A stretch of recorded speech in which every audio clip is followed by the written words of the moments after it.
안녕하십니까. 하이클래스 군무원학원에서 국어 강의를 맡고 있는 문정호입니다. 예, 반갑습니다. 올해도 2024년 7월 13일 어김없이 군무원 시험이 있었죠. 저는 이제 학교에 이제 학생들 응원해주러 한번 나갔어요. 우리 하이클래스 군무원학원 그 쇼츠 영상 보시면 이제 바지 편안하게 입고 나간 모습 볼 수 있을 겁니다. 저는 이제 시험이 끝났고요. 오늘은 이제 며칠 지난 뒤에 풀이 강의를 하러 왔습니다.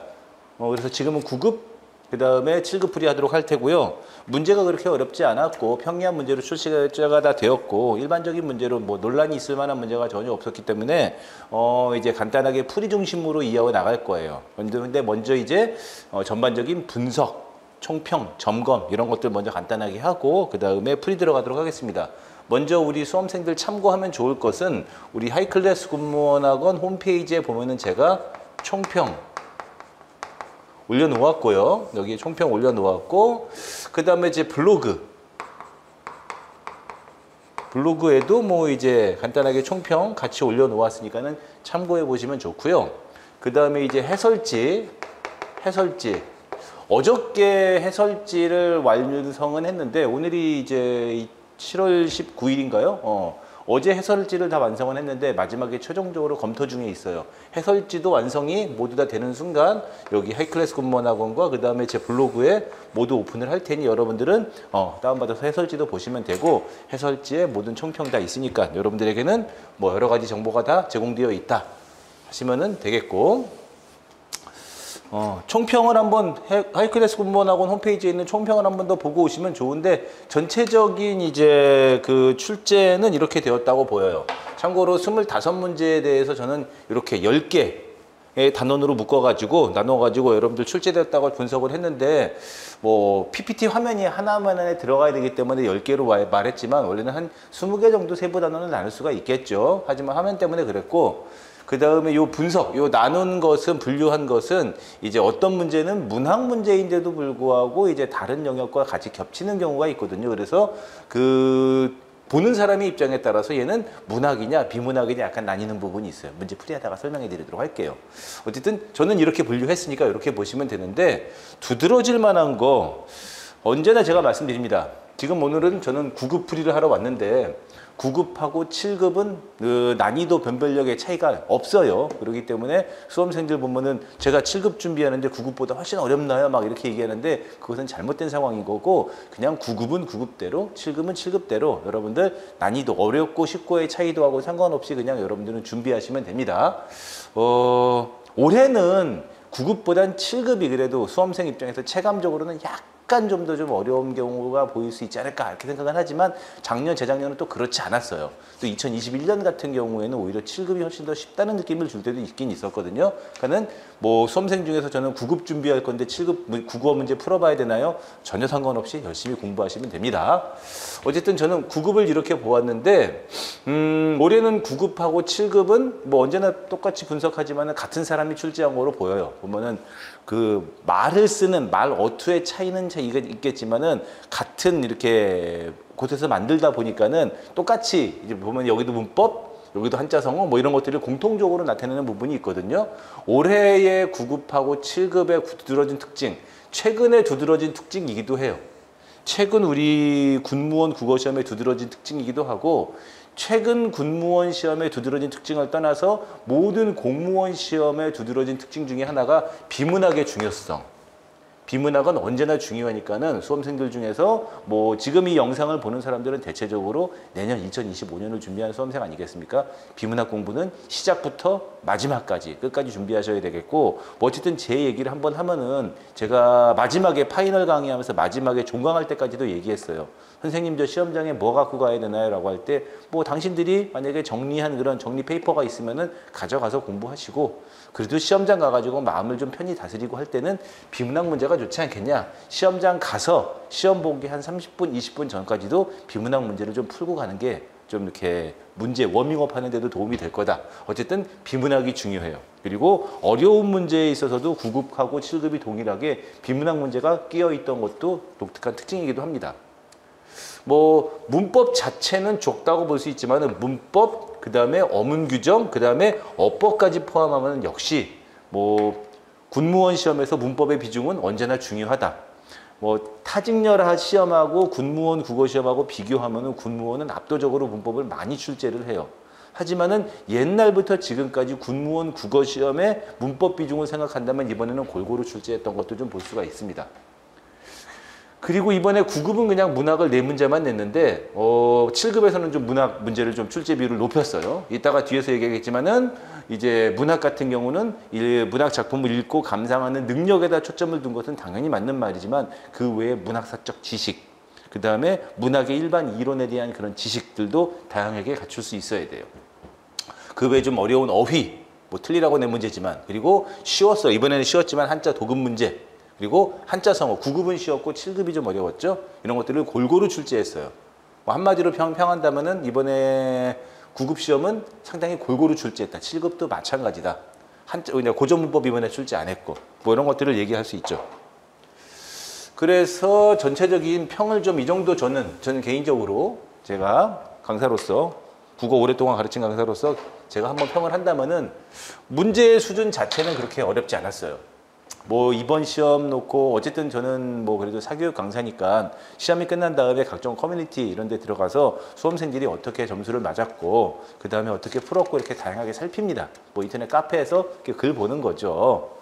라고 할 때 뭐 저는 뭐 몇 점 받았어요 막 이렇게 얘기를 하는데 솔직히 제가 총평에도 말씀을 좀 드렸지만은 이번 시험은 앞에다가 6자를 못 붙인 사람들은 자기 1년 공부를 좀 돌아보셔야 될 정도로 그렇게 어렵지 않은 문제들로 출제가 되었고 그 다음에 1년 과정을 좀 그래도 열심히 나는 좀 노력했다 그러면은 80점 이상은 80점을 포함한 80점 이상은 충분히 받을 수 있는 그런 시험이지 않았을까라고 합니다. 그래서 직렬에 따라 달라요. 예를 들어서 우리 군무원이니까 뭐 기술 직렬 쪽으로 들어가게 되면은 합격 컷이 좀 재작년 기준으로 좀 낮아지는데 또 이번에 또 특별하게 또 어려웠던 과목들이 좀 있었죠. 일부 뭐 경영학이나 뭐 정보사회론이나 이런 경우는 좀 어려웠겠지만 다른 거 다 빼고 국어만 놓고 이야기한다. 국어만 놓고 여러분들 합격 컷을 만든다 그런다면은 뭐 좀 점수대가 높은 주요 직렬인 뭐 행정, 군수, 정보직렬 이런 쪽들은 국어만 놓고 이야기한다면은 80점대는 들어와야지 합격을 말할 수 있지 않을까. 국어만 놓고 이야기한다면은. 그러니까는 국어에서 고득점을 받고 다른 이제 어려운 과목에서 점수를 좀 깎아먹을 수 있다 이렇게 말할 수 있겠죠. 평이한 문제들로 출제가 되었습니다. 골고루 출제했어요. 골고루 출제한 것도 굉장히 좀 뭐 이번만의 특징 아니에요. 군무원 시험이 국어 시험이 2020년부터 공개된 이후로 시험은 골고루 출제하는 방향으로 이제 계속 나아가고 있기 때문에 옛날처럼 막 전체 문제의 3분의 1을 문법에서만 집중적으로 출제하는 그런 극단적인 방향은 나타난 적이 없어요. 그냥 골고루 출제하고 있습니다. 수험생들도 골고루 공부해야 돼요. 뭐 논란 이의 제기하려고 하는 사람들 있는 거 봤어요. 이 문제들은 좀 이상하지 않나라고 하는데 자 단언하게 얘기할게요. 이번에 군무원 9급, 7급도 마찬가지지만은 제가 전체적으로 다 분석하고 그다음에 해설지 다 만든 입장에서 논란이나 이의 제기할 만한 문제는 하나도 없습니다. 하나도 없어요. 받아줄 만한 것도 없고 그동안 군무원 국어시험만큼은 제가 정말로 전문가라고 말했을 때 군무원 국어시험을 지금까지 진행해 왔던 거를 비춰봤을 때도 이의제기 받아줄 만한 것도 전혀 없으니 뭐 그런 거에는 신경 쓰지 마시고 본인의 최종 합격점이 무엇인지를 파악하는 것이 좋겠어요. 17번하고 23번은 논란의 문제라는 것이 아니라 문제의 의도를 파악하는 것이 좋을 정도로 좀 이렇게 좀 약간 좀 어려운 문제도 출제가 됐다. 이게 지금 전체 25문제 중에서 약간 좀 어려울 수 있는 문제의 의도를 파악해야 되는 어려운 문제라고 보이는 건데 이번 시험이 전체적으로 좀 평이하다 보니까는 이 17번하고 23번을 어렵게 얘기한 것이지 군무원 국어시험의 최근 한 4, 5년 정도의 기준을 본다면 그렇게 어려운 문제는 아니에요. 문법은 언제나 중요해요. 문법, 어문규정, 어법까지 모두 중요하고요. 이번에는 고전 문법을 9급도 그렇고 7급도 그렇고 출제는 하지 않았어요. 작년에는 한 문제 출제했거든요. 올해는 출제되지 않았습니다. 그 다음에 한자 공부 거듭 말씀드려요. 군무원 국어시험을 준비하는 수험생들에게 한자 공부는 선택이 아니라 필수라고 제가 여러 차례 말씀을 드렸어요. 한자 공부를 할 것인지 말 것인지는 본인의 선택에 따라 다른 것이지만은 한자 공부는 반드시 해야 된다고 저는 말씀드려요. 단순히 한자 문제를 풀 수 있느냐 없느냐를 떠나서 고전문법, 비문학, 글 읽고 판단하고 이런 여러 가지 영역에 있어서 군무원 시험은 한자하고 밀접한 관련을 맺고 있습니다. 기초적인 한자 공부는 좀 해야 된다. 비문학 이번에 중요해요. 갈수록 늘어나는 게 아니라 일정 부분 이상을 어느 정도 차지하고 있어요. 그래서 제가 군무원 국어시험에서는 뭐 기본적으로 3대장이죠. 문학, 비문학, 문법 이렇게 3대장이고 하나 더 포함해서 4대장 한다면 이제 어휘까지인데 비문학의 중요성은 이제 말할 것이 없을 정도로 중요해서 군무원 국어 공부를 시작하는 사람들은 시작하는 그날부터 그 다음에 시험장 가는 그날까지 이제 긴 시간 동안 안에 그런 비문학을 어떻게 할 것인지에 대해서 정확히는 독해죠, 독해. 독서, 독해죠. 그 비문학을 어떻게 할 것인지에 대한 긴 과정에 대한 그 계획이 필요합니다. 그리고 뭐 두 문제씩 엮어서 푸는 것들은 이미 국가직 지방직 시험에도 공통된 사항이지만은 뭐 이번에 7급도 그렇고 지문이 좀 약간 길게 출제된 것도 독특한 그러지 말고 특징이기도 합니다. 그러니 긴 지문에 대한 연습 그리고 짧은 지문에 대한 연습 비문학은 일정 부분을 차지하고 있다. 그래도 우리 군무원, 우리 하이클래스 군무원하고 그리고 제 자랑하는 거지만 국어 선생님 저는 비문학 탄탄한 교재가 있죠. 비문학왕. 그걸로 공부하시면 돼요. 그 다음에 문학은 작품 해석 능력에 초점을 두는 것이 모든 공무원 그리고 수학능력 시험이나 모든 것에 있어서 기본적이지만 역시 우리 군무원 국어시험은 단순히 작품 해석 능력만 묻지 않고 문학 이론과 각종 수사법이라든지 뭐 이런 것들 그리고 문학사적인 기본적인 지식을 알아야지만 같이 점검할 수 있는 그런 문제 풀 수 있죠. 뭐 9급하고 7급하고 이제 공통된 사항으로 이야기한다면은 뭐 예를 들어서 소설을 주는데 고전문학 소설을 주는데 그냥 해당하는 제시문에 담겨 있는 내용만으로 묻는 것이 아니라 이 소설 전체를 알아야만 풀 수 있는 그런 문제라든지 또는 이 소설이 문학사적으로 어떠한 그런 중요성, 위치를 차지하고 있는다라든지 아니면은 단순히 고전시가 문학 이런 것들을 주더라도 그냥 주는 게 아니라 얘는 장르가 뭐다 이런 것들을 지식 형태로 묻고 있어요. 문학사 공부 항상 함께 하셔야 돼요. 그리고 9급하고 7급은 차이가 없다. 함께 공부하는 것이다. 이 정도로 분석하고 이제 풀이 들어가도록 할게요. 자, 이제부터 풀이 들어갈 건데 먼저 전제사항 들어갈게요. 그렇게 큰 논란이나 어려운 그런 사항의 문제가 아니기 때문에 저는 뭐 이렇게 복잡한 풀이 하지 않도록 할게요. 약간 좀 뭐라고 할까 좀 이번 것들은 생각할 필요가 있는 것들은 좀 깊이 있게 따져 들어가겠지만은 뭐 이런 것들은 간단하잖아요. 널따지 뭐 이번에 널따지 이런 것들은 간단한 것들은 간단하게 하고 만약에 추가적인 설명이 필요한 사람들 예를 들어서 뭐 1번 문제 정답이 2번 널따인데 이런 것들은 어디서 근거를 찾아와야 됩니까? 라고 한다면 이제 표준발음법 제10항이거든요. 그런 것들에 대한 설명이 추가적으로 필요한 사람들은 해설지를 한번 참고하시면 좋고 그 다음에 뭐 그 정도로 해서 복잡하지 않게 하도록 넘어갈게요. 뭐 복잡하지 않은 문제를 굳이 복잡하게 푸는 것도 의미는 없겠죠. 그래서 간단하게 풀도록 하고 하나 걱정인 점은 이제 들어가기 전에 이건 7급도 마찬가지예요.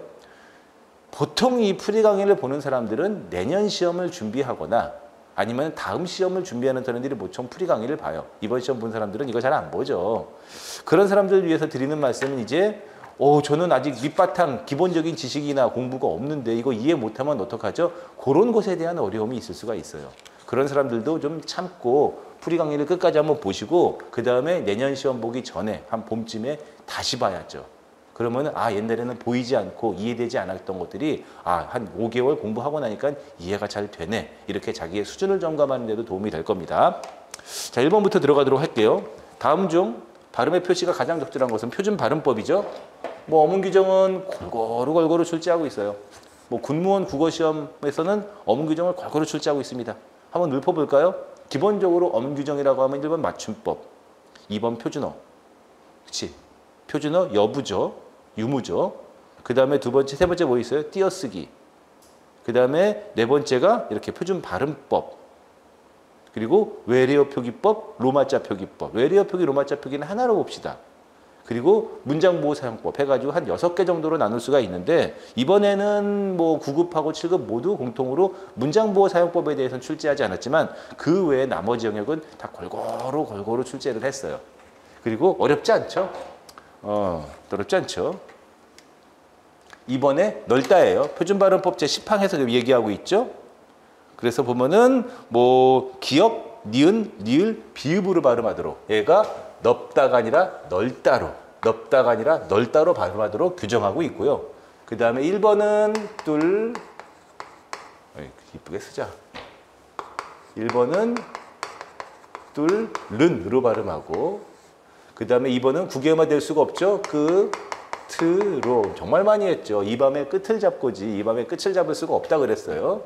그 다음에 4번은 젖먹이. 그죠? 여기에서 미음으로 발음하는 것은 과도한 그 음운 변동이라고 그랬지. 그래서 니은을은 젖먹이 이렇게 발음하면 된다.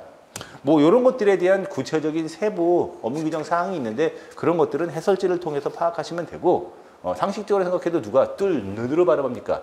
끝으로 아니죠. 적어도 군무원 국어시험 공부를 적어도 한 2달만 했으면 이게 끝으로가 될 수가 없다는 걸 알 테고 어떻게 젖먹이 합니까? 젖먹이죠. 젖먹이. 자, 2번 먼저는 드리는 말씀이지만 이거는 뭐 군무원 국어시험지 딱 받으면 제가 그랬죠. 단답형 문제가 쭉 이어진다고. 이번에는 구급시험은 딱 받자마자 1번부터 6번까지 단답형 문제가 쭉 이어졌죠. 뭐 보기나 이런 것들이 없이. 다음 중 띄어쓰기가 틀린 것을 했을 때 이렇게 공부밖에. 그치? 공부밖에. 나는 너밖에 없어. 나는 너만을 사랑해 할 때 이럴 때 밖에. 만 이런 것들은 전부 다 보조사로서 앞말에 붙여 쓴다 그랬죠. 조사는 앞말과 붙여 쓰는 것이 원칙이고 여기서 밖에는 뭐예요? 그것 말고는 또는 그것 이외에는 의 뜻을 더하는 보조사이기 때문에 붙여 쓰는 겁니다. 하지만 아웃을 뜻하는 그치? 바깥을 뜻하는 집 밖에 할 때는 여러분들 때는 띄었어야 돼요. 집 밖에 눈이 쌓였다. 우리 수업 시간에는 뭘 많이 했었죠? 야, 너 밖에 나가 있어 라고 할 때 그 밖에는 밖이라는 체언과 에라는 조사가 붙어서 앞말과 띄고 요 말은 붙여 쓰고라고 했었죠. 이게 바로 1번에 대한 설명이었어요. 틀린 사람이 있을까? 틀린 사람이 있을까? 3번 맨손. 이거 붙은 한 단어예요. 그렇죠? 붙은 한 단어예요. 여기서 맨은 접두사죠. 그래서 우리 많이 했던 것도 뭐 있어요? 맨다리, 맨땅, 맨발, 맨주먹으로 할 때 그 맨은 접두사기 때문에 어근인 손과 붙여 써서 파생어를 이룬다. 붙여 쓰는 말이고요. 그 다음에 4번에 한두 접두사예요. 한창인 의 뜻을 더하는 접두사로서 뭐 한겨울, 한낮, 한복판, 한겨울 이럴 때 붙여 쓰는 한 단어가 되는 것으로서 얘도 파생어, 한겨울도 파생어, 그 다음에 뭐 있어? 맨손도 파생어로서 전부 다 붙여 쓰는 한 단어다. 그 외에 또 뭐 눈여겨볼 볼만한 것은 얄보노만 입은 상태로서의 체기 때문에 얘도 띄어 쓰는 것이고요. 그 외에는 나머지는 뭐 어려운 게 없죠. 시험 문제를 같은 사람이 9급하고 7급이 같은 사람이 출제했다는 것을 분명히 알 수 있는 것들이 예를 들어서 뭐 띄어쓰기 문제를 출제할 때는 이렇게 V 표시를 해준다든가 아니면은 밑줄 친 부분에 띄어쓰기가 옳은 것은 틀린 것은 이런 것들을 물어보는 경우가 이렇게 물어보는 경우가 공무원 시험의 일반적인 그런 그 룰인데 이렇게 그냥 문장으로 줬죠. 지금 9급하고 7급이 동일한 형태를 보이고 있어요. 같은 사람이 출제한 거예요. 2번 형태소 자체에 대한 문법 자체에 대한 기본적인 설명이죠. 홀로 설 수 있는 말에 다니는 단어. 홀로 설 수 있는 말에 다니는 기본적으로 단어를 말하는 것이고요. 그 다음에 말의 뜻을 구별하는 소리의 채소, 뜻을 구별하는 소리의 채소 단위는 의문이었고요. 3번 의미를 가진 최소의 단위가 바로 형태소, 얘가 형태소. 그리고 4번의 끊어읽기의 단위는 어절. 이렇게 된 거죠. 그래서 의미를 가진 작은 말의 단위가 바로 형태소이고요. 그 다음에 형태소는 홀로 설 수 있느냐에 따라서 자립, 그렇지 못하면 의존 형태소고요.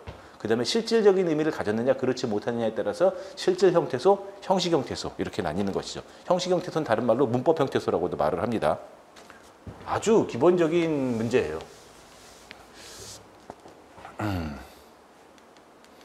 4번. 4번. 설거지 맞고 산등성이 맞아요. 표준 발음으로는 산등성이에요. 산등성이는 이렇게 산등성이로서 한자인 산과 우리말인 등성이가 결합해서 이루어진 말이고요. 그 다음에 발음으로는 산등성이가 아니라 산등성이 이렇게 발음해야 되는 것이고요. 그 다음에 돌무더기, 돌 더하기 무더기인데 올바른 말이에요. 돌무더기. 뭐 돌무더기하고 다른 말이지만 흙무더기도 있어요. 전부 다 표준어인데 2번 바뀌었다가 아니라 바꾸다, 바뀌다, 지울게요. 이거 바꾸다의 활용형, 바꾸다의 피동형 바뀌다. 그 다음에 바뀌다의 활용형 바뀌어. 그리고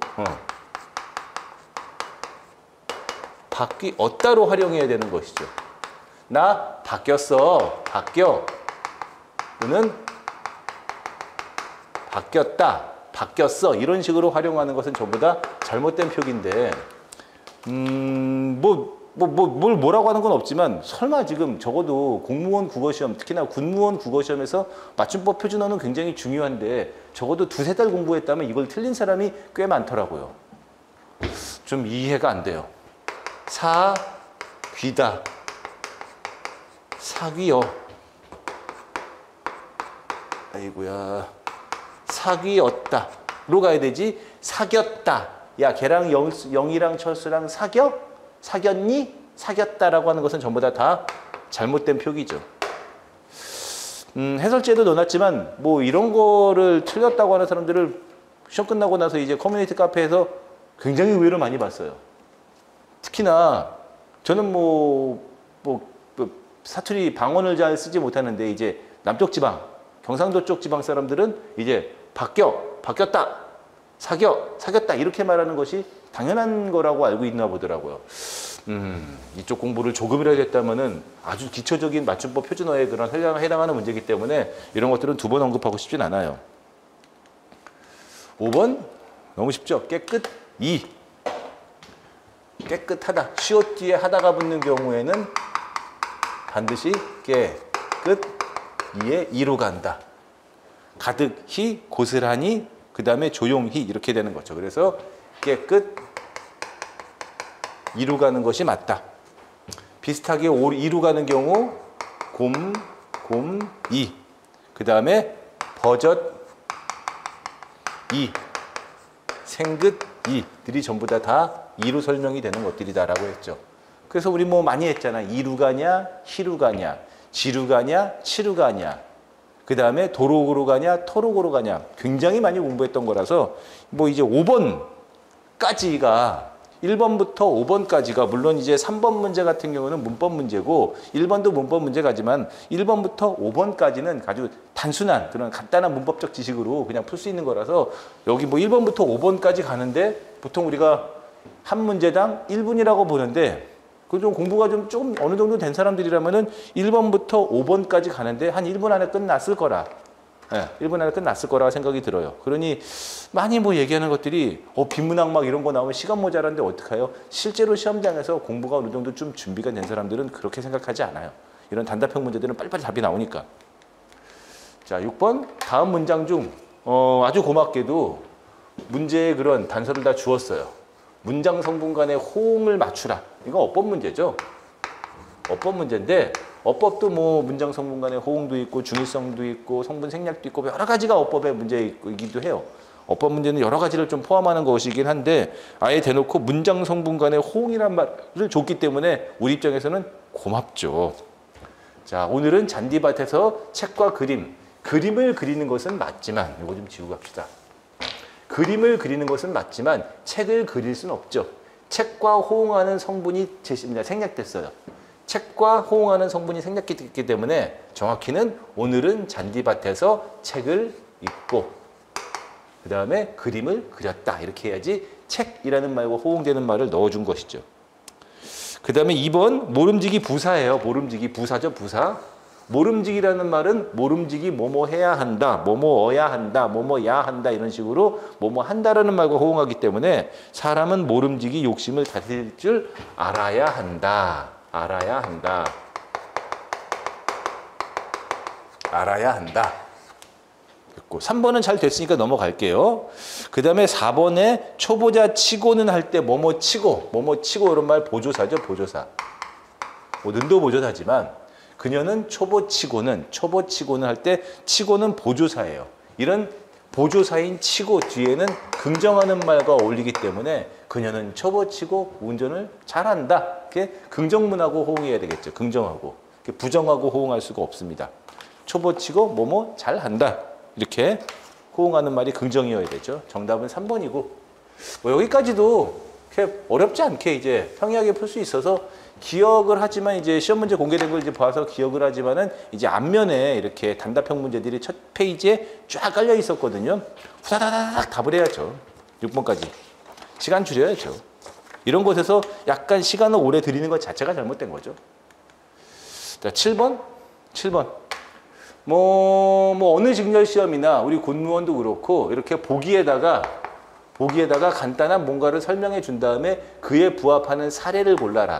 이런 문제들은 뭐 많이 출제를 합니다. 이럴 때 있으면 참 고마워요. 지문이 만약에 보기가 굉장히 길다면은 그걸 어쨌든 다 읽어야 되는 수험생 입장에서는 되게 좀 부담스러웠을 텐데 뭐 이렇게 되면 지문도 짧고 아예 밑줄도 그어줬죠.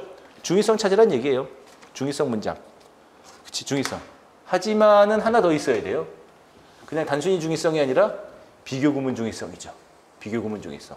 우리가 중의성이라는 것은 하나의 표현이 두 가지 이상 여러 가지 문제로 의미로 해석되는 것이 바로 중의성인데 비교구문의 중의성이라 그래요. 대표적인 게 이제 4번이에요. 여기 비교구문의 중의성인데 남편이 나라는 사람과 축구 중계를 비교하여서 이야기하는 거죠. 그래서 중의성 문장이 의미가 두 가지 이상 여러 가지로 해석돼요. 남편이 나라는 사람 자체보다 축구 중계를 더 좋아하니 이러면 이제 이 남편은 이제 등짝맞게 생겼습니다. 아내한테 이제 잔소리 듣게 생겼죠. 하지만은 아내와 남편이 모두 축구를 좋아하는데 그 정도의 차이가 남편이 나보다 더 좋아한다라고 본다면은 또 중의성이 생기는 거죠. 의미 확인이 되기 때문에 비교 구문의 중의성은 4번이고요. 1번 같은 경우 이제 나는 내일 철수와 선생님을 만난다. 나는 내일 철수도 만나고 선생님도 만나는 것인지 또는 나는 철수랑 함께 선생님을 만나러 가는 것인지 중의성이 생겼죠. 이런 것 갖다가 이제 철수와 해가지고 연결 관계에 따른 중의성, 그치? 연결에 따른 중의성, 연결에 따른 연결 관계에 따른 중의성. 그 다음에 영어에서는 이제 접속어 사용, 접속 표현 사용에 따른 중의성 이렇게 말을 해요. 영어에서도. 그 다음에 2번 결혼식장에 손님들이 다 들어오지 않았다. 손님들이 전체 한 명도 안 왔냐? 아니면은 일부는 왔느냐? 전체냐? 부분이냐? 부정문의 중의성이라고도 하고요. 부정문의 중의성이라고 하고 그 다음에 범위에 따른 중의성이라고도 해서 전체냐? 일부냐? 이렇게 말할 수 있고요. 그 다음에 3번 그녀는 눈물을 흘리며 아버지의 그림을 어루만졌다. 아버지의 그림이 따르는데 수식의 유형인 거죠. 아버지가 그린 그림이냐? 아버지가 소유한 그림이냐에 따라서 중의성이 발생한 거예요.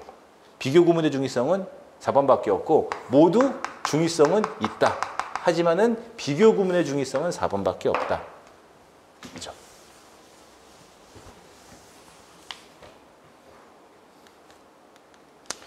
자, 8번. 이런 거는 이제 이제 뭐 여러분들 입장에서는 뭐 킬러 문항이다 이렇게 말할 수도 있고 틀리라고 낸 문제예요. 이런 것들은 여러분들 보고 이제 틀리라고 낸 문제인데 뭐 거듭 말씀드리지만 군무원 시험은 언제나 뭐 이런 것들이 1개 내지 2개인 것이고요. 뭐 좋다면 좋은 문제지만 뭐 한편으로 생각하면은 공부한 게 좀 허무할 정도로 그렇게 의미가 좀 있는 문제죠. 뭐 모르는 말이면은 뭐 풀 수가 없어요. 풀 수가 없어요. 이거는 뭐 단어 뜻을 알지 못하면 풀 수가 없는 문제죠. 물론 뭐 사람에 따라 그래도 수험생이니까 아닌 것을 지워서 그래도 찍더라도 정답의 확률을 높일 수가 있죠. 어둠 속에 눈을 뜬 강실이한테 무참히 끼쳐든 것은 무참히 생각이 든 것은 생전 처음 맞닥뜨린 낯설매 스산하고 무슨 기운이었다라고 했는데 뭔가 낯선 기운이고요. 생전 처음 맞닥뜨린 것이고요. 그 다음에 스산한 기운이다 이렇게 말해요. 우리가 스산한 게 뭔가 이렇게 쌀쌀 맞고 뭔가 찬 기운이 싹 들어올 때 우리가 스산하다라고 말하잖아요. 이것과 가장 알맞은 것을 골라야 돼요. 라고 했는데 어쨌든 틀리라고 낸 문제라고 말했습니다. 하지만 이런 것들이 나왔을 때 막 이제 분노하고 화내고 군무원 시험 문제 더럽네 그렇게 말하면 군무원 시험 문제 못 풀어요. 언제나 이런 것들이 다 포함이 돼 있으니까. 이건 7급도 마찬가지였어요. 이런 문제 한두 개를 여러분들이 손대지 못하고 틀렸다고 해서 이건 어차피 남들도 다 틀리는 거니까 이것 때문에 자기의 당락이 결정되지 않아요. 물론 운 좋게 잘 찍어서 얘를 맞았으면은 자기의 합격 기운이 올라가겠지만 얘 틀렸다고 해서 틀린다 그러지 않아요. 군무원은 극단적으로 90 이상 합격점이 결정되지 않으니까요. 여기서는 다른 건 몰라도 암상스럽다는 지울 수 있어야 되죠. 암상스럽다가 처음 낯설고 스산하다 하고 직접 관련이 없다는 거. 암상스럽다는 뭐 이렇게 셈을 내는 거, 남을 시기하고 셈을 내는 건데 암상스럽다라는 말은 그래도 어휘, 고유어 공부를 좀 했으면 어디선가 들어봤을 말이지 않을까라고 합니다. 얘는 뭐 어쨌든 나머지는 암기되어 있어야 되는 것이기 때문에 지식 형태 문제라서 그냥 말해드리면은 성마르다는 참을성 없이 성질이 급할 때, 그럴 때 성마르다. 그 다음에 돈바르다, 성격이 너그럽지 못하고 좀 까다로울 때, 그럴 때 돈바르다. 정답은 3번이에요. 살천스럽다, 살천스럽다, 쌀쌀맞고 매섭다라고 할 때 얘가 답이고요. 문맥상 알맞은 것은 쌀쌀맞고 매섭다 한 것이지. 이런 문제들이 하나씩은 있다. 그래서 뭐 고유어 공부를 어디까지 해야 될 것이냐, 해야 되냐 말아야 되냐 이런 논란에 대해서는 뭐 제가 그동안에 충실히 답을 드렸으니까 얘는 여기까지 얘기할게요. 참고로 말씀드리 하나 넘어가면은 최명희 작가의 혼불은 물론 여기서 이게 문학의 지문이 출제가 된 것은 맞지만 전혀 문학 문제 아니죠. 이건 어휘 문제죠. 어휘 문제예요. 하지만 어쨌든 한마디 들어가면은 최명희 작가의 혼불이라는 작품은 공개된 시험 문제 이후에 한번 출제가 되었던 작품이기도 합니다. 물론 이 작품 몰라도 이 문제 푸는 거하고는 상관이 없으니까요. 9번 제망매가예요. 19채 한가 제망매가. 뭐 향가 중에서 향가가 지금 뭔지 난 처음 들어봤다는 사람들은 공부를 하셔야 돼요. 그런 것까지 지금 설명할 수가 없으니까. 향가 중에서 가장 많이 출제된 문학 작품이 바로 제망매가죠. 뭐 우리 군무원 시험에서도 가장 많이, 뭐 타직렬 공무원 시험에서도 가장 많이, 그 다음에 수학능력 시험에서도 한 번 정도 출제가 된 작품이 바로 제망매가로서 뭐 해석도 현대어로 줬고 솔직히 해석하고 아무 상관도 없이 쉽게 낸 문제, 쉽게 낸 문제. 욕망으로 가득한 현실적 공간하고 아무 상관이 없어요. 이 작품에 대한 지금 해석을 언급하진 않겠습니다. 이 작품은요, 욕망으로 가득한 현실적 공간하고 아무 상관이 없는 작품이에요. 이거 보신 분들은 물론 뭐 문학 작품 보고 막 이렇게 수험생 입장에서 공부했겠지만 이거 지금 집에 가서 다시 한번 이 문제 살펴보면은 보자마자 어처구니 없는 4번집이죠. 그냥 던져주는 문제, 정답 골라라. 네, 정답 골라라. 그래서 제가 쉽다고 말한 거죠. 19채 향간이가 맞고요. 나뭇잎이 떨어지니까 하강적 이미지 맞죠. 누이의 죽음을 말한 거예요. 나뭇잎이 떨어지듯이 직유법 썼죠. 우리의 인생도 지는구나. 나도 죽는구나. 그 다음에 미타찰, 극락세계라 그랬잖아요. 극락왕생을, 죽은 누이의 극락왕생을 이 월명사가 기원하는 그런, 바라는, 기원하는 그런 작품이죠. 그래서 여기까지는 비장미가 있지만 여기서 죽은 누이의 극락왕생을 기원하는 숭고미로 내용이 전환된다라고 했지. 아주 뭐 일반적이고 평이한 그런 문제였었어요. 여기까지 이제 쭉 이제 달리는 거예요. 공부가 좀 수준이 된 사람들은 9번 문제까지 평이하게 쭉 달리다가 10번에서 한번 멈췄어야 돼요. 10번 문제는 여러분들 좀 별표를 하나 치고 보는 것이 좋습니다. 어려운 거라서 그런 건 아니에요. 어려워서 별표 치거나 아니면 뭐 논란이 될 만한 거나 아니면 중요해서 그런 게 아니라 일반적인 그런 작문, 그 개요 작성, 보완, 수정, 개요에 관련된 문제, 작문 문제이고요. 개요에 관련된 문제인데 일반적으로 우리가 공부하고 기계적으로 연습했던 작문, 개요 문제의 그런 상황, 그런 일반적인 문제의 범위에서 좀 약간 좀 달라졌죠. 어렵거나 논란이 되거나 이상한 건 전혀 아니에요. 아, 이렇게도 내는구나 이렇게 생각했죠. 우리가 보통 일반적인 작문, 글쓰기에서 개요를 작성하거나 수정하거나 보완하는 그런 문제로 봤을 때는 보통의 개요는 뭐예요? 서론에서 이야기하고 그 다음에 본론에서, 이게 지금 본론입니다. 본론이죠. 본론에서 뭔가 문제점, 실태, 문제점, 그리고 그 문제 실태를 해결하는 과정이 개요로 나가 있는데 얘는 문제 시작부터가 다른 방향으로 갔어요. 재밌죠? 탁골봉원에 대한 실태 보고서예요. 그러니까 실태를 보고하는 것이지 이 보고 실태가 좋을 수도 있고 나쁠 수도 있잖아요. 그렇죠? 엉망진창이 될 수도 있고 잘 관리되고 있구나라고도 했죠. 실태는 거기까지만이에요. 뭐 그 문제를, 그 실태를 뭐 해결하거나 보완해야 되는 그런 역할이 실태 보고서에는 없죠. 그러니까 우리가 알고 있는 이렇게 문제, 그다음에 해결로 나아가는 그런 그 개요가 아니다. 이런 개요로 출제하지 않았다. 실태 보고서기 때문에 실태만 나오면 되는 거라서 우리가 보통 기계적으로 문제 있으면 해결해야 돼. 문제 있으면 해결해야 돼. 이렇게 줄타기 했었잖아요. 그런 것들로 기계적으로 문제를 풀려고 했었으면은 약간 좀 한번 멈추지 않았을까. 하지만 그런 걸 뭐 얘기하기를 떠나서 문제 자체는 어렵지 않았어요. 자, 탑골공원의 지리적 조건에 대해서 조사했죠. 실태를 조사했죠. 그러니 주차시설, 교통편, 편의시설, 주변 모습, 인근 공원, 위치, 거리에 있으니까 다 지리적 조건에 부합합니다.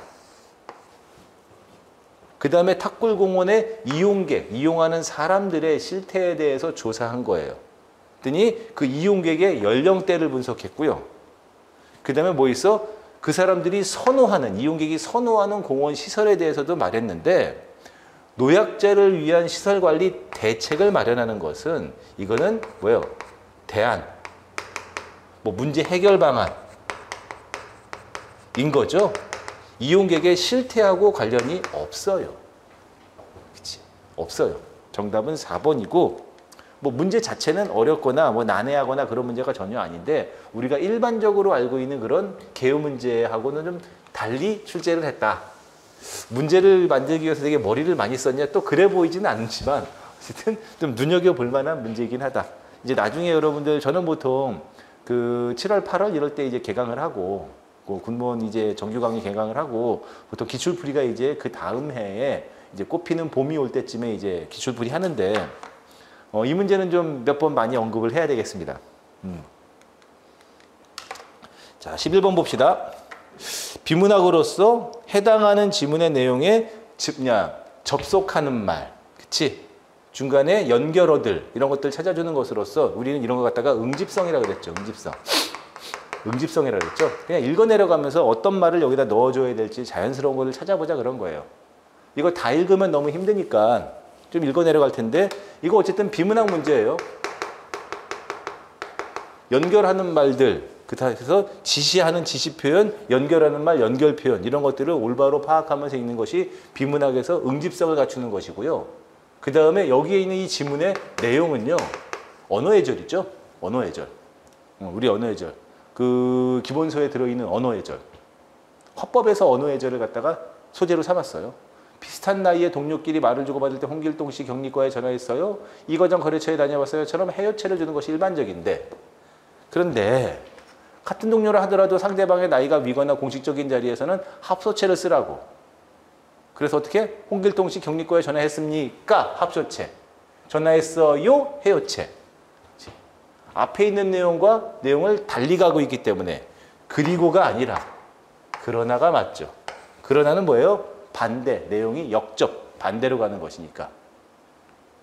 하지만 윗사람과 말을 주고받을 때는 반드시 합소체를 써서 이번 일은 제가 맡아 처리하겠어요가 아니라 처리하겠습니다라고 말해야 한다는 내용의 글이었죠. 그리고 또 한편 내용을 더 추가하는 거죠. 첨가하는 거예요. 한편 전환하면서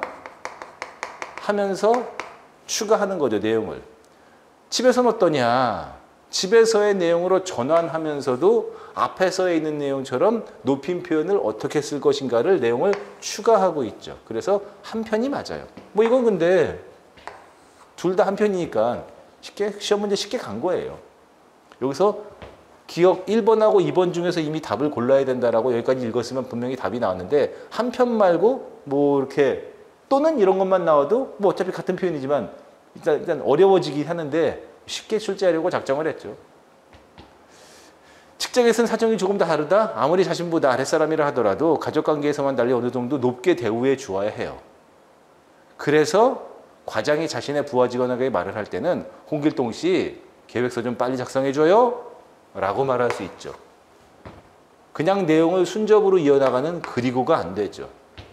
그리고 더 읽을 필요도 없는 거예요. 뭐 문제가 두 개 엮인 것도 아니니까. 쉽게 출제하려고 아주 노력한 거죠.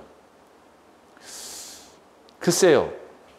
너무 바닥으로 치닫는 그런 쉬운 건 아니지만 이 정도로면은 비문학 문제가 처음 나온 것 치고는 지문의 길이가 좀 긴 것은 그렇지만 안 읽어도 되니까 쉬운 문제로서 이번 시험 문제를 일반적이고 평이하게 출제하려고 했구나라고 많이 의도를 좀 읽을 수 있는 거죠. 뭐 국어 선생이지만 면접 강사로서도 말하는 것이지만은 뭐 어차피 1.5배수 뽑은 다음에 문제가 쉬워도 또는 어려워도 1.5배수는 누구나 뽑을 수가 있는 거니까 과락만 아니라면은 그리고 나머지 0.5는 면접으로 걸르면 되는 것이니까 이렇게 출제하는 것이 나는 군무원 국어시험의 올바른 출제 방향이라고 난 생각을 합니다.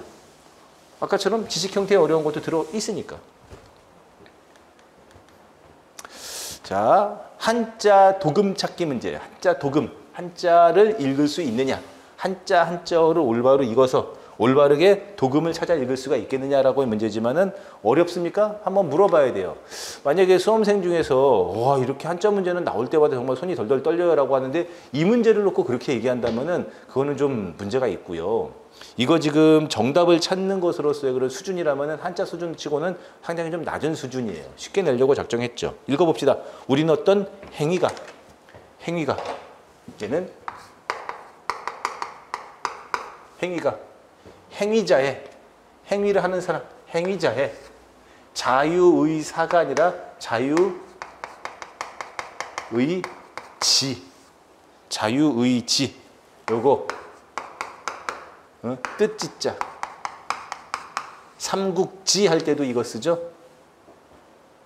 에 의한 것일 때 그 행위에 대해 도덕적 책임을 물을 수 있다고 여긴다. 그렇다면 자유의지에 의한 행위인지 여부를 가리는 기준은 무엇인가? 기준. 정답은 어쨌든 2번. 한자 공부는 얘만을 위해서 하는 게 절대로 아니라고 여러 차례 말씀을 드렸어요. 뭐 7급도 그렇고 9급도 그렇고 한자를 좀 알게 되면은 보이는 것들이 되게 많아서 단순히 얘만 놓고 한자를 해야 되냐 말아야 되냐라고 판단하는 것은 너무 낮은 수준의 그런 공부다라고 하는 거죠. 13번 9급하고 7급 국어시험에 모두 한자 성어 문제를 출제를 했는데 9급은 좀 쉽게 출제를 했습니다. 우열을 가리기 힘들다, 백중지세, 난영난제, 막상막하고요. 막역지우는 뭐 아주 막역한 사이 그런 말 쓰잖아요. 거스름이 없는, 아주 가까운 또는 허물이 없는 그런 가까운 친구 사이 막역지우. 9급보다는 7급이 약간 어렵게 출제됐고요. 원래 최근에 지금 경향은 이렇게 도금을 안 주는 것이 맞지만은 9급은 줬고요. 7급은 안 줬어요. 그러니까 이런 것들 얘를 읽을 수 있는 능력, 도금을 안 줬을 때, 7급 안 줬으니까 그리고 모르는 한자 성어가 나왔을 때 그럴 때 한자 능력으로 이제 뜻을 찾아나가는 것도 한자의 실력이죠. 자, 14번 이거 틀린 사람들 또는 복잡하게 생각하는 사람들은 문제가 있죠. 여기서 있죠. 작가 맥락, 사회문화적 맥락, 문학사적 맥락, 상호 텍스트적 맥락에 대해서 말하겠다고 했어요. 작가 맥락, 사회문화적 맥락, 그 다음에 문화사적 맥락 말했죠? 그러니 앞으로 들어갈 기억은 어디 있어? 상호 텍스트적 맥락. 이거 말 안 했잖아. 뭐 지문은 그냥 읽기 편한 고등학교 교과서, 문학 교과서에서 그냥 긁어가지고 빈칸 친 건데 뭐 앞에서 서두에서 앞에서 말하고자 하는 것을 먼저 던졌고 하나씩 했고 얘 안에서 그래서 빈칸 채워라 했으니까는 정답은 1번인 것으로서 뭐 이거 지문을 굳이 뭐 이렇게 분석하면서 읽어야 될 이유는 없다고 보여요.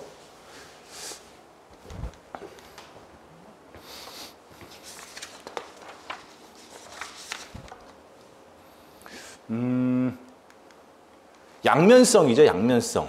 그래서 생명과학 기술에 대해서 환경이 오염 안 되는데 생명과학 기술이 어떠한 특징이 있느냐. 생명과학이어서 복원시킬 수 있는 그런 생명과학이어서 복원시킬 수 있는 긍정적인 기능이 있어요. 하지만 생명과학 기술은 인간의 존엄성을 훼손하게 만드는 부정적인 기능도 있기 때문에 양면성이 있다라고 들어가는 것이 기억에 맞고요.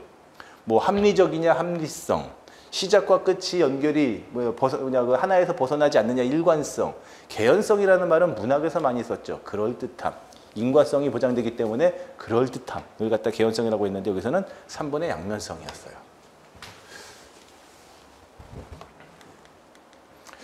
16번 어려웠나요? 어려웠나요? 아래 설명 부사죠. 그렇죠? 부사죠. 부사는 두 가지 부사가 있어요. 문장부사, 성분부사. 문장부사, 성분부사. 그 다음에 문장부사도 다시 종류가 나뉘죠.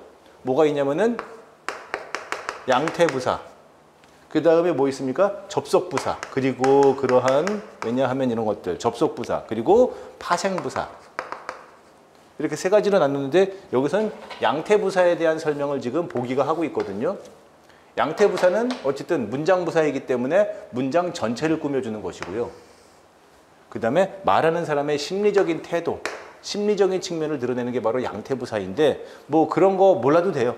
그냥 이 보기에 나와 있는 대로 그대로 다 간다면은 누가 봐도 이거는 뭐 다른 거 복잡해서 제일 앞에 붙은 설마가 문장 전체를 꾸미는 문장부사. 나머지는 성분부사. 이게 만약에 문제를 지금 여기는 양태부사를 설명하고 있어요. 보기는. 근데 만약에 2, 3, 4가 접속부사나 파생부사를 넣어서 문장부사를 오답을 만들어냈다면은 야 그래도 좀 생각하게 하는구나. 같은 문장부사 내에서도 종류가 다르니까. 근데 나머지 선택지를 그냥 일정 부분 성분만 섭식하는 성분부사로 만들어버렸거든요. 야 문제를 쉽게 하려고 많이 노력을 했구나. 왜냐면은 변별력은 갖춘 것이니까. 부사가 뭔지 문법 공부 전혀 안 된 사람은 손도 못 대니까요. 하지만 공부를 조금만 한 사람들은 그냥 아주 쉽게 정답을 찾을 수 있는 것으로서 뭐라고 할까? 공부한 사람과 공부하지 않은 사람, 준비된 사람과 준비되지 않은 사람을 갖다가 가르는 데는 아주 뭐 탁월한 문제였죠. 준비된 사람들은 빨리빨리 군무원이 되도록 들어와 먼저 준비해 이렇게 되는 건데 준비 안 된 사람들 부사가 뭐였지? 이렇게 되기보다 보기 읽으면서 막 머리 박박 긁었던 사람들은 어려웠죠. 17번은 어려웠어요. 17번은 뭐라고 할까? 어려웠다라고 볼 수도 있지만은 비문학다운 문제예요. 정말 좀 비문학다운 문제가 바로 17번 문제와 같은 것이고요. 문제 하나임에도 불구하고 지문도 길고 보기도 또 읽어야 되고 두 개의 글을 읽어야 되겠고 그 다음에 뭐 제가 해설지에다 넣어놨지만 원래 이게 제가 옛날에 되게 좋아했거든요. 지금 뭐 하는지 모르겠는데 이주원 씨라는 그런 미술 평론가가 쓴 글의 일부분을 갖다가 긁어 내려왔는데 뭐 이 부분을 어디로 들어갈 것인지를 찾기가 좀 어려운 부분도 있어요. 그래서 좀 얘는 비문학적인 부분에서 독해 부분에서 약간 난이도가 있는 것으로서 우리가 아까 살천스럽다 그렇게 모르면은 바로 틀리는 그런 좀 이렇게 변별력을 갖추었지 변별력을 주기 위해서 어려운 문제를 냈지만 그런 식으로 아냐 모르냐의 어휘로서 문제를 내는 그런 변별력 갖춘 문제보다 17번 문제는 매우 좋은 문제다. 그래서 글을 좀 읽고 판단할 수 있어야 되겠죠. 어쨌든 여기는 뭘 말했어요? 사람의 측면만을 그리는 그런 프로파일에 대해서 이야기했죠. 그리고 이 내용이 어디 들어가면 좋을까? 이거 지금 다 읽을 수가 없기 때문에 이게 지금 나름대로 변별력을 갖춘 그런 나름대로 좀 어려운 비문학 문제라고 했지만 우리 군무원 시험 2020년부터 공개된 시험 문제만을 9급, 7급을 모두 그냥 뽑아가지고 이야기한다면은 이 문제 자체가 매우 어렵냐 그런 건 아니에요. 최근에 국가직, 지방직 시험하고 비교를 해봐더라도 그렇게 어려운 거 아니에요. 별로 어려운 거 아닙니다. 예를 들어서 국회직 문제하고 비교해보면은 쉬운 문제예요. 알겠죠? 쉬운 문제예요. 얘는 어디서 근거를 찾을 수 있느냐? 특징이 그러한 특징들이 가장 잘 드러나는 부분 위주로 봉합되어 있기 때문이다라고 언급했기 때문에 이 내용은 여기로 들어가야지 맞죠? 이렇게. 맥락. 비문학에서 중요한 거. 맥락의 흐름을 살피는 거예요. 이 글의 의도를 파악했고 첫 번째 보기의 그 의도를 파악했고 이것이 글의 전후 맥락 속에서 어디 들어가는 것이 가장 좋으냐 하는 문제로서 문제도 굉장히 좋고요. 기출문제로서 정말 모범이 될 만큼 되게 좋은 문제고요. 나름대로 변별력도 갖춘 그런 좋은 문제라고 생각을 합니다.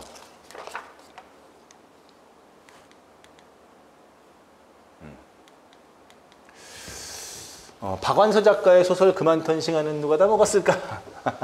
예, 그런 소설인데 여기에 이제 수사법을 물은 것으로서 원래 역설과장 직유하류는 이제 또 시에서 묻는 수사법 아닙니까? 그렇게 봤을 때 얘는 지문은 소설이지만 문제는 시의 그런 그 개념 이론으로 보고 가자고요. 그냥 근거만 찾을게요. 일단 역설법은 없어요. 역설법이 답이에요. 역설법은 뭐 이렇게 소리 없는 아우성, 외롭고도 황홀한 뭐 이런 식으로 모순된 표현을 통해서 진실을 드러내는 것인데 여긴 역설법이 없으니까 말할 것이 없고요. 나머지 근거만 후다닥 봅시다. 푸성기와 풀들도 축 늘어졌던 푸성기와 풀들은 이제 동물이 아닌데 잠에서 깨어났다라고 했으니 여기가 바로 이제 화류법. 그 다음에 폭포수보다 시원한 빗줄기라고 했는데 폭포수보다 시원한 빗줄기라고 했는데 소나기가 폭포수보다 시원하다라고 말하는 것은 너무 오바 아닙니까? 이럴 때 여기가 이번에 과장법. 물론 요즘에 소나기는 아니지만 막 장마철 비 내리는 거 보면 정말 폭포수처럼 내린다는 느낌이 없긴 맞는데 과장법. 그 다음에 어딨냐면 마지막에 불화로처럼 이런 것들을 직유법. 이죠. 역설법은 없어요. 기본적으로 문학 이론에 대한 문제. 이거 한마디만 하고 넘어가면은 뭐 수사법을 포함해서 문학 이론에 대한 문제를 군무원 국어시험에서는 꾸준히 출제하고 있어요.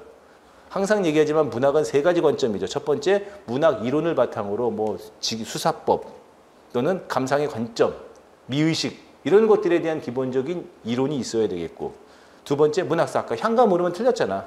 향가가 뭔지 모르는 사람들. 문학사적 지식, 그리고 작품을 이해하고 감상하는 능력 이런 것들이 있는데 이번에 9급은 그렇게 어렵지 않게 출제를 했는데 7급이 약간 좀 더 어렵게 출제했죠. 항상 공부를 다 같이 해야 된다. 알 건 알아야 된다. 자, 19번. 명품, 대통령 이 말들을 이야기했어요. 명품이라는 말은 대통령이라는 말이 어처구니 없이 오해를 빚어낸 것과 같다라는 것으로서 대통령이라는 말의 어원을 얘기했죠. 프레지던트를 번역하면은 이 원어는 라틴어의 앞이라는 프레와 앉아있다라는 CI들의 합성어인데 그게 프레지던트가 되었는데 이런 것이 어쨌든 이 글의 의도와 내용으로 간다면은 뭐예요?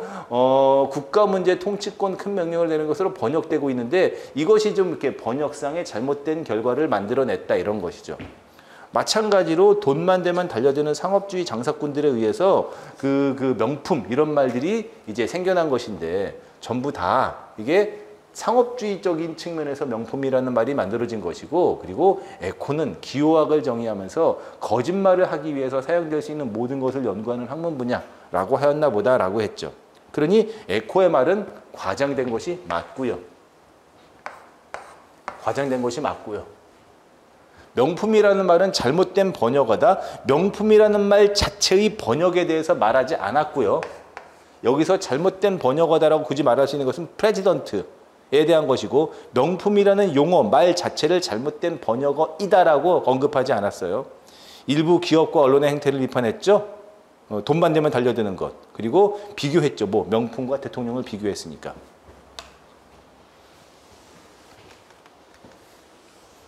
순서 배열하기 문제. 항상 얘기하지만 글의 흐름과 맥락을 파악해서 순서 배열하기 문제인데 아주 출제 잘한 문제예요. 항상 순서 배열하기는 순서 배열하기 문제다. 문제 인식하라 그랬고 선택지 먼저 보라 그랬죠. 여기는 나부터 갈 것이냐, 그 다음에 다부터 갈 것이냐. 있어요. 이거 아무것도 없이 이 지문 여기 읽은 다음에 가로 간 사람들 있어요. 그런 사람들이 이제 아직 준비가 좀 덜 된 것이니까. 그리고 또 뭐 있어요? 시작이나 끝에 고정된 지문을 주고 들어가느냐 아니면 시작부터 가나다냐. 얘는 지문을 주고 갔죠. 이러면 조금 더 문제 풀기가 수월해요. 좀 수월하죠. 사회문제의 종류에서 사람들의 관념을 이야기했어요. 사회문제에 대해서. 운명론을 예로 들어가지고 사람들이 나의 모든 것을 운명에다가 탓하는 것이죠. 그것을 당연하게 주어진 것으로 받아들이는 태도가 있었어. 그래서 관념, 사람들의 관념, 그리고 그것의 사료로서 운명론을 사료로 들었죠.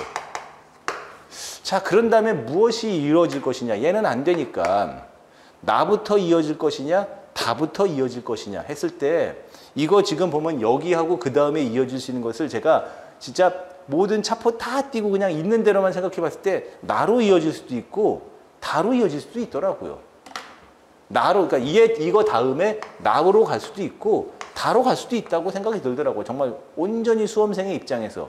그런데 이 글은 앞에 있는 얘를 떠나서 얘가 없다고 생각했을 때 가나다만 놓고 봤을 때 이 글은 가부터 시작할 수가 없고 무조건 다부터 시작해야 돼요. 다부터. 왜 그러냐?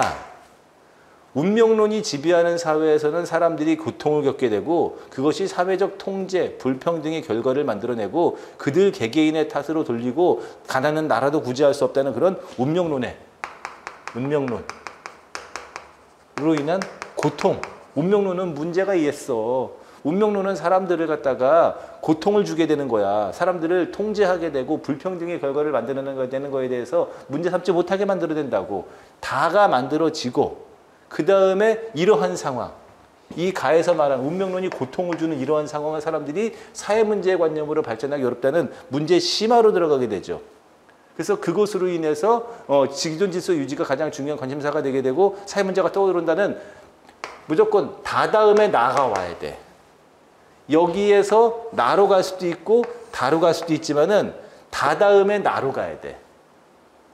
다 다음에 나는 심화야, 심화. 다의 내용의 심화이기 때문에 절대로 나가 다 앞에 올 수가 없어. 그리고 마지막에 가가 오는 것으로서 이렇게 해야 되지. 그리고 이러한 상황에서 사람들이 사회 문제의 관념으로 이야기한다는 가로 가야 되는 것이지. 이게 얘 다음에 나로 갈 수도 있고 다로 갈 수도 있지만 이게 다, 나, 가의 순서로 돼야 돼요. 얘하고 상관이 없이. 그렇기 때문에 정답은 3번이 되는 것이고 뭐 문제를 출제한 사람들의 그 의도가 반영된 것이냐는 뭐 물어봐야 아는 문제지만은 문제 자체는 잘 출제를 했다 라고 말할 수 있죠.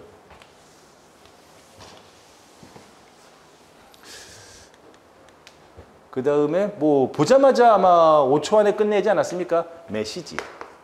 발음도 메시지, 표기도 메시지. 슈퍼마켓, 초콜릿, 디지털, 아날로그. 참고로 말씀드리지만 외래어 표기에다 밑줄 그어주지 않았어요. 여기 하나, 둘, 셋, 넷, 5개 들어간 것이죠. 보자마자 5초 안에 끝났죠. 메시지. 하나 물어봅시다. 22번 어려웠나요? 뭐 22번 다음 작품과 주제 및 정서가 가장 비슷한 것은 이렇게 얘기해가지고 얘는 정극인의 상춘곡을 주었어요. 상춘곡.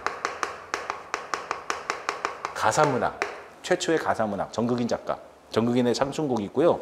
그 다음에 선택지는 1번의 길제의 시조, 2번의 성산문의 시조, 3번은 이황의 도산시비곡이죠. 그 다음에 4번은 그 자연, 강호한정 이런 거 말한 것인데 문학이 어렵거나 공부가 안 된 사람들은 막 이거 해석하고 막 1, 2, 3, 4 했는데 글쎄 이 군무원, 공무원, 문학 공부한 사람이라면은 그리고 저 또 무료 강의도 많이 올려놓았어요. 아주 대표작이고요. 제가 시험 보기 전전주에 이제 종강하기 전전주 한 2주 전에도 마지막으로 여러분들 조선 전기가사문학에는 상춘곡 대표작이죠. 상춘곡 우리 군무원 시험에 여러 차례 출제됐습니다. 뭐 송순의 면왕정가, 정국인의 상춘곡, 관동별곡, 삼인곡, 송민곡 공부하고 가세요. 하나만 더 얘기해가지고 무슨 환한선언의 귀원가 여기까지는 공부하고 가셔야 돼요. 기본적인 주제 정리하고 가시고요. 그리고 여기에 나와 있는 4개의 시조가 자 1번은 길제의 시조. 2번은 1번의 길제의 시조 얘는 뭐예요? 고려가 망한 것에 대한 그런 인생 무상감, 슬픔, 쓸쓸함 뭐 이런 거. 2번은 사육신 중에서 성산문의 시조. 말도 안 되죠. 전혀 자연하고 상관이 없죠. 3번은 퇴계이황의 도산시비곡. 무조건 답은 4번이에요. 답 무조건 4번이죠. 자연, 강호한정, 그 다음에 안빈낙도. 공부가 안 된 사람들은 이거 보면서 와, 씨, 다 해석하고 막 겁나 힘들다 막 이렇게 얘기하는데 공부가 된 사람들은 너무 대표작이라서 너무 대표작이라서 그냥 보자마자 한 이것도 한 30초 안에 답이 나오는 그런 건 아니었을까라고 저는 생각합니다. 이번 시험은 좀 평이하게 주려고 많이 노력을 했죠. 이거 뭐 해석하는 것이 큰 의미는 없기 때문에 23번 문제로 넘어갈게요. 다음 인용문에 대한 설명. 얘는 별표 치세요. 다음 인용문에 대한 별표 치실 거고, 어려운 사람들한테는 조금 어려울 수도 있고, 제가 앞에서도 그랬지, 비문학에 대한 준비가 좀 있어야 된다. 요거는 좀 생각을 좀 할 만한 문제예요. 그리고 이 문제가 끝남으로써 이제 큰 산은 다 넘은 것이죠. 역사학자들은 역사학의 거대한 흐름을 서술하는 거시적 역사에 대해서 이야기했어요. 거시적은 좀 크게, 클 것자, 거인, 거구 말하잖아요. 역사의 거대한 흐름으로 서술하는 거시적인 역사가 있고요. 거시적인 역사가 있고, 뭔가를 포괄적으로 서술해요. 뭐가? 거시적인 역사는 특정 지역의 역사를 자본주의 경제의 확립이나 민족주의 성립과 같은 어떤 목표점을 향해 전개한 도정으로 서술하는 것이 바로 뭐예요? 거시적인 역사예요. 그리고 장기간에 걸쳐 완만하게 변화해가는 사회경제 질서로 보는 것이 거시적인 역사죠. 그런 것들이 주된 역사의 흐름으로 형성되어 왔어요. 그러다가 20세기 후반에 등장한 역사 서술인 미시사가 있어요. 미는 뭐예요? 작은 것이죠. 좀 세밀하고 디테일하게 보는 미시사가 있는데, 이런 미시사에 대해서 역사 서술이 보통 사람들의 개별적인 삶을 통계 수치로 환원하여 거시적인 흐름으로 바꿔버리거나 익명의 바닷속으로 사라지게 한다고 비판했어요. 누가? 거시적인 역사가. 그러니 여기서부터 이 내용은 거시적인 역사가 미시적인 역사를 비판한 거시사의 견해죠. 거시사의 관점에서 너네는 이러이러한 관점에 문제가 있다라고 비판했잖아, 미시사를. 그러니 문제 봅시다. 다음 인용문에 대한 설명으로 적절하지 않은 것은 그랬어요. 역사 서술이 보통 사람들의 개별적인 삶을 통계 수치로 환원하여 익명성으로의 바닷속으로 사라지게 하는 것은 미시사가 말한 견해가 아니고 거시사의 관점에서 미시사를 비판한, 얘는 누구예요? 거시사의 견해예요. 거시사의 견해죠. 그러니 미시사의 역사 서술이라고 단순 지어 말하면 안 되죠. 그치? 예를 들어서 나처럼 잡식을 다 하는 사람이 있는데, 어떤 사람이 채식만 하는 사람이 있어요. 비건이야. 채식만 하는 사람이 있어요. 그 사람은 육식을 하지 않아요. 채식을 하는 사람은 뭐 이러저러한 특징이 있겠지만, 육식을 포함해서 다 하는 내 입장에서 채식을 하는 사람들은 단편적인 생각만 하고, 그런 거 아닙니다. 오해하지 말아주세요. 저 그런 사람 아니에요. 그 다음에 편협한 생각을 가지고 있고, 그 다음에 사회에 대해서 편향된 관점을 가지고 있어 라고 내가 말했죠. 잡식을 하는 내가. 그건 잡식을 하는 나의 관점이지 채식을 하는 사람의 관점이 아니잖아요. 그러니 이렇게 단정지어 말하면 안 되죠. 틀렸어요. 아주 좋은 문제라고 생각해요. 거시사와 미시사의 서로 상반된 입장이 나타났고요. 종래 역사 서술의 주류를 서술했던 것은 거시사였죠. 그 거시사의 전망에서 역사의 거대한 흐름을 서술하는 입장이 있었고, 거시사의 서술은 어떤 목표점을 향해 가는 것이죠. 여기 있었습니다. 좋은 문제예요. 짧은 지문이지만 그래도 문제의 의도를 정확하게. 하지만 수험생 입장에서는 내용을 제대로 읽지 못하고 문제의 의도를 파악하지 못한 사람들은 여기만 딱 읽은 다음에 바로 다른 거로 넘어가겠죠. 3번은 올바른 거라고 생각할 수 있는데, 그러면 이제 실수가 나오죠. 자, 여러분들은 프린트로 지문을 보면 좋아요. 기억에 들어갈 문장. 그런데 기억, 실천은 성향이 되고 성향은 습관이 될 때 비로소 성품이 탄생하게 된다고 했으니 뭐가 된 거야? 여기 글에는 속단하지 말라. 섣부른 판단하지 말라. 성급한 판단하지 말라. 기다려라. 노력이 필요하다. 끈기, 인내, 기다림, 노력이 필요하다는 것으로서 4번이 맞고요. 1번, 바늘 허리에 실매어 쓸 수 없다는 것은 모든 일에는 순서가 있다는 것. 그 다음에 사공이 많으면 배가 산으로 간다는 것은 서로 자기 주장만 하는 것. 그 다음에 3번에 산에 가야 범을 잡고 물에 가야 보기를 합니다. 목적, 방향을 정확히 해라 라는 것으로서 4번이 맞고요. 속담 문제죠. 속담 문제. 이번에 속담 문제는 9급하고 7급 모두 나왔어요. 그 다음에 25번, 이 글의 제목은 실천, 그리고 꾸준한 노력의 습관의 중요성에 대한 글로서 3번 정도 하면 되겠습니다. 어려운 건 아니고 이미 23번 문제를 올바르게 딱 정답을 처리했다면 큰 산이 다 넘었던 문제죠. 어때요? 풀이는 이렇게 간단하게 갈 텐데 어렵지 않죠? 네, 평이한 겁니다. 평이한 것은 평이한 대로 풀이라는 것이 맞아요. 복잡하게 갈 필요 없고 괜히 이런 걸 갖다가 군무원 국어가 뭐 어땠네 했다네 가지고 군무원 시험 어땠네 위기조성할 생각은 전혀 없어요. 하지만 시험이 쉽다고 해서 변별력이 없는 것은 아닙니다. 여러분들 구급풀이 잘 보셨고요. 그 다음에 구급풀이를 보신 분들도 7급풀이를 꼭 보시기 바랍니다. 애쓰셨고요. 7급에서 만나도록 하겠습니다.